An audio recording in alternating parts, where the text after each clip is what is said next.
சென்னை பெசன்ட் நகரில் அதிர்ச்சி சம்பவம். பழைய பரோட்டாவை அவித்து விற்பனைக்கு தயார் செய்யும் காட்சிகள் அம்பலமாகியுள்ளது.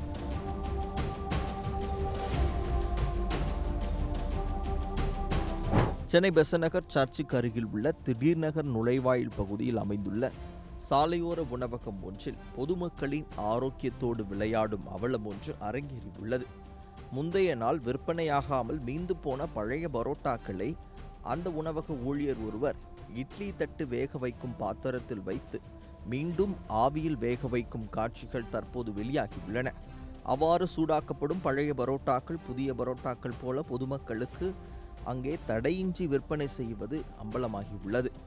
மைதா மாவினால் செய்யப்படும் பரோட்டாவை தொடர்ந்து உட்கொள்வது உடலுக்கு பல்வேறு தீமைகளை விளைவிக்கும் என்று மருத்துவர்கள் எச்சரித்து வரும் நிலையில் முந்தைய நாள் சமைக்கப்பட்டு கெட்டுப்போகும் நிலையில் உள்ள பரோட்டாக்களை மீண்டும் ஆவியில் காட்டி விற்பனை செய்வது எந்தளவு பொதுமக்களின் வயிற்றுக்கு கேடு விளைவிக்கும், அது உணவு நச்சுத்தன்மை, குடல் சார்ந்த பல்வேறு பாதிப்புகள் ஏற்படக்கூடும் என மருத்துவர்கள் எச்சரிக்கின்றனர்.